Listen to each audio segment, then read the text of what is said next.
Assalamualaikum warahmatullahi wabarakatuh. Khalid bin Walid adalah sahabat Nabi Muhammad SAW. Khalid terlahir dari keluarga kaum Quraisy. Ayah Khalid bin Walid, Walid bin Mughirah, adalah salah satu pemimpin yang berkuasa di masa itu. Keluarga mereka juga terkenal sebagai keluarga yang kaya dan memiliki harta berupa kebun emas hingga budak. Namun keluarga Khalid sangat memusuhi Islam. Khalid pun dididik memerangi Islam. Khalid bahkan menjadi panglima perang kaum kafir Quraisy saat perang Uhud, yang berhasil meluluhlantakkan kaum muslimin.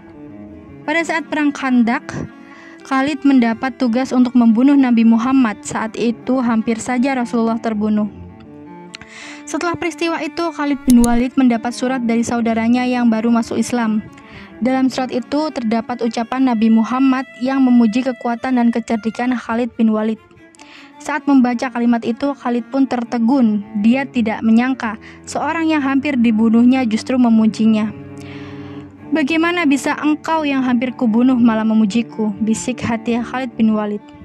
Khalid pun menatapkan hati dan keimanannya. Dia pergi menjumpai Rasulullah di Madinah dan menyatakan untuk masuk Islam. "Memohonkanlah ampun untukku atas segala yang telah aku lakukan untuk menghalangi orang dari jalan Allah," kata Khalid kepada Rasulullah, dikutip dari biografi 60 sahabat Rasulullah SAW. Karya Khalid Muhammad Khalid. Rasulullah menjawab bahwa sesungguhnya keislaman itu menghapus segala yang terjadi sebelumnya. Khalid pun memohon sekali lagi kepada Rasulullah, "Ya Allah, ampunilah Khalid bin Walid atas segala yang telah ia lakukan untuk menghalangi orang dari jalanmu," kata Rasulullah.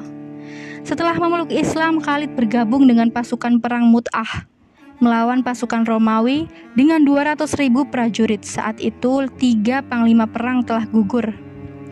Masuknya Khalid dalam peperangan berhasil mengatur strategi untuk keluar dari perang dengan selamat. Sejak saat itulah Khalid mendapatkan julukan Pedang Allah. Setelah itu bendera dipegang oleh salah satu pedang Allah hingga Allah memberikan kemenangan di tangannya. Bunyi hadis Rasulullah. Sejak saat itu Khalid tidak pernah jauh dari Rasulullah. Hingga Nabi Muhammad wafat, Khalid tetap teguh membela Islam. Keahliannya menghujam pedang, berkuda, dan menyusun strategi membuat Khalid selalu dipercaya sebagai panglima perang. Dari satu perang ke perang lain, Khalid yang juga dikenal sebagai Abu Sulaiman Syaifullah ini berhasil membawa kemenangan untuk kaum muslimin. Khalid berhasil menumpaskan pasukan murtad dalam perang Riddah. Begitu pula saat melawan 240.000 prajurit Bizantium dalam perang Yarmuk. Meski hanya punya 40.000 pasukan, Khalid mengatur strategi dengan membagi dalam beberapa agar bisa memenangkan peperangan. Khalid juga berhasil mengislamkan banyak orang. Khalid bin Walid meninggal dunia setelah sempat diberhentikan sementara oleh Umar bin Khattab. Saat Khalid meninggal dunia, Umar menangis karena belum sempat mengangkat Khalid kembali ke posisi panglima perang.